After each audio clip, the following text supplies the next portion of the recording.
I'm really excited today, guys, because this is a 2013 Lexus GX 460, and I'm finally getting the chance to drive and feature this vehicle. These do not come up for sale. It is so hard to find them. I think when we were taking a look at this, when I was preparing all the paperwork for this, there's like 5 of them for sale in all of Canada. These are hard to come by. People just don't want to sell them. If you've got one of them, you keep it. And there are plenty of reasons why. We're going to be going over all of that today if you're in the market for one of these vehicles. Starting with the engine, this is a 4.6 liter 1 URFE V8 engine. It produces 304 horsepower, 324 pound-feet of torque. It has a 6-speed automatic transmission with a 4-wheel drive system. Now, this vehicle is based on the Toyota 4Runner. It is a body-on-frame SUV with full-time 4-wheel drive, an electronically controlled transfer case, and a Torsen center locking differential. This is extremely capable, and there aren't too many SUVs that have these kind of capabilities. Think of maybe a Jeep Wrangler, Ford Bronco, Mercedes G-Class. All of those types of vehicles are pretty capable, and so is this. Now, most people aren't going to be taking this thing off-road, but it's having that dependability that has made these so popular, along with the legendary reliability that comes with an older Lexus. Now, like I said, there's just not many of these for sale on the market. There's about 5 of them as of when we were putting together all the paperwork on this vehicle. This thing brand new, from what I could tell, was about $54,000 US, or about $62,500 here in Canada. And they've held on to their value incredibly well. If you've got a relatively mild mileage one like this, which is about 177,000 kilometers, in the condition that it is in for the year, you're looking still at about $32,000 Canadian. That is only a 50% depreciation in 10 years. That's pretty good. Now, I want to talk a little bit about some of the features that come on this vehicle, because even though it's 10 years old, it still feels pretty modern considering all the things you get with it. We have things like navigation, heated and ventilated front seats. You have heated rear seats with tri-zone climate control, a power third row. If you want to have more passengers in the back, you've got those capabilities. The second row can slide up and recline, so nice comfort capabilities back there.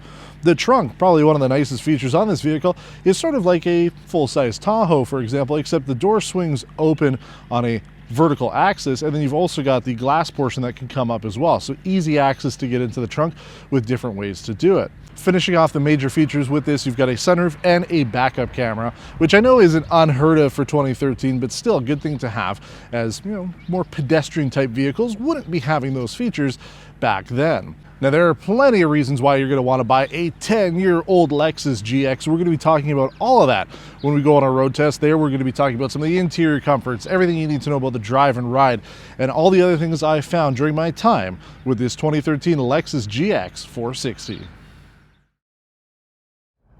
One of the great things about filming here in St. Thomas, Ontario, is we have this little highway bypass. Now, it's not quite as fast as something like the 401, but it does give us a quick opportunity to see how a vehicle, such as this Lexus GX 460, can perform on the road.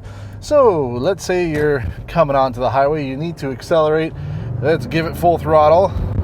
Oh yeah, buddy. Now, there's just nothing quite like the feel of a V8. Oh yeah, up to speed and no problem. Now, this thing is really fun. You do have a sport mode. If I push the shifter over, it'll go into sport. We're not going to do that a whole lot right now because this vehicle's not for driving in sport mode. This is for cruising around, enjoying all the luxuries that you would get with a originally, $70,000 SUV, $65,000 SUV, for half the price. I've got all the safety tech and everything that I would really want. Automatic headlights. I've got all my controls for things like, power folding mirrors, mirror controls, climate, all the infotainment stuff. It's pretty straightforward in there. I've got my drive mode selectors as well. I can turn on the downhill assist control system, and then I'm in 4 high right now, but I can go into 4 low. You just push it into the 4-wheel drive mode, so you've got your controllers there. And yeah, you're going to be using a little bit more fuel with this than you would if, say, you had like a 2-wheel drive variant. But yeah, I'm glad that I've got the options here. I can see everything that I need off this vehicle, and I know that, it's going to get me through some pretty thick situations should I need it. Now, I do want to talk a little bit about the interior and the experience here before talking a little bit more about the drive and stuff, because we spent a little bit of time going around the outside of the vehicle, but inside-wise, this thing is really nice. First of all, I fit nice and comfortably. I know a lot of folks ask about those kinds of things. I'm huge, as you can see in the video, but I'm also 6 foot tall. I've got enough headroom here. The seat is as far low as I can go, but at 6 foot, if you add a couple inches for the fact that I'm a little bit bigger, got a little bit more cushion for the push-in, you know, you're adding a little bit more height to that. So good space there. I'm super comfortable. Seats are nice. They are firm, you know, with 177,000 kilometers on it. I'm imagining that the seats have changed a little bit over time, but for the most part, nice seating comfort here. I'm very comfortable with good seating position. The steering wheel is probably my favorite part. I mean, you've got the wood on the top and bottom, leather wrapped everywhere else. Basic controls here for mode, voice control, things like that. Relatively standard for a 10-year-old vehicle. And then the gauge cluster, again, you know, what we would expect from this era of Lexus. It is mostly analog with a small digital screen that shows things like my average speed and whatnot. I can cycle through and see some of the info there, but really pretty straightforward there. There's not much to worry about when it comes to this. It does what it needs to do. Now, I want to talk about the infotainment system because it is functional. It is, 10 years old, and even when we talked about some of the newer Lexus and Toyota models we've driven, it wasn't the most modern feeling infotainment on the new one, so this does work. You have navigation. I can go into the climate settings if I want, audio, general map stuff, all this sort of stuff. Everything's in there. It works pretty well, and, you know, for this type of vehicle, you're probably going to kind of forget about it, right? It's there. I like having a map, even if it's not the most up-to-date, but at least it gives you something to see there. And the audio system on this is pretty nice as well. So that stuff all works there. We do have a Dolby Digital with DTS digital surround setup here as well. You kind of unhide the controls through the little, it's like a little tray that kind of slides down, kind of nice. But you've got a CD player, which I know is hard to find these days. So you've got that. Below, you've got your heated and ventilated seat controls, USB, which is nice, auxiliary input, also nice to have, and then your gear shifter and cup holder. So nice setup overall. I'm quite satisfied with the way this all works. And this, you know, is newer than any of the other classic Lexus models that we've driven, because we drove the, the LS 430. I want to say it was an 03. I'm just kind of trying to remember it right now. But that one, obviously about 10 years older than this, getting a different experience with it. This does give you the more modern features and amenities that you'd want, plus good amount of space. I mean, for a mid-sized 3-row vehicle, this is the SUV, remember, not a crossover. This SUV does have pretty decent space, but I think I would be a little tight in the second row. Third row, I ain't chancing it. I'm not going back there. Sorry. Science is not my priority today. I'm not taking one for the team to get into that third row, but it is decent enough. Again, if you're looking for a vehicle that you want to have maybe as a nice daily driver, something that you're not going to see on the road too often, and you want a really nice looking vehicle, and you want something that is going to be reliable even at the high mileage, this is the way to go. Now let's talk about the drive, ride, and comfort, because it's quiet in here. If I wasn't talking all the time, you'd be able to tell. Let's hear. There's not much. A little bit of the road noise. Maybe the tires could be replaced. They're not too bad on this one, but road noise very good on this vehicle. The interior ride is also smooth. You know, considering this is an SUV, I find that going over some of the bumps, not bad at all.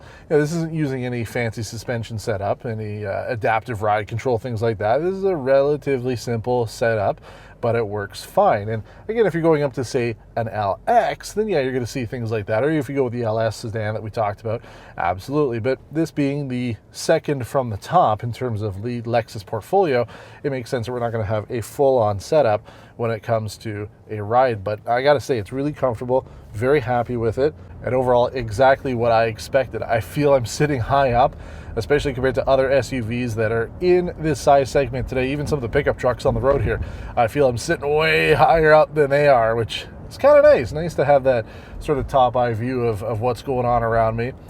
And everything else is really good about this vehicle. I am seriously impressed with it. That's why I said I was so excited to drive this thing back when we first got it, because don't see a lot of them too often. As soon as I saw this thing, I knew I needed to do a video on it, because they don't come up often. And when they do, either they're immaculately maintained, but the owner has no interest in dealing with somebody like me, or they've kind of reached their end of life. There's almost no in-between point for these, because people will not sell them.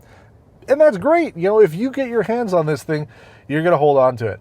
One thing I like to talk about with people in our comment section, if you're new here, maybe you haven't seen some of the other stuff that we've done. But if you're a regular viewer here, if you think back to the 97 Lexus ES300 that we did at the dealership in Saint-Julie compared to the new one, I mean, that ES, I have had more comments than any other car I've ever featured of people saying, hey, I just bought one for like $3,000 and it's the best car I've ever had.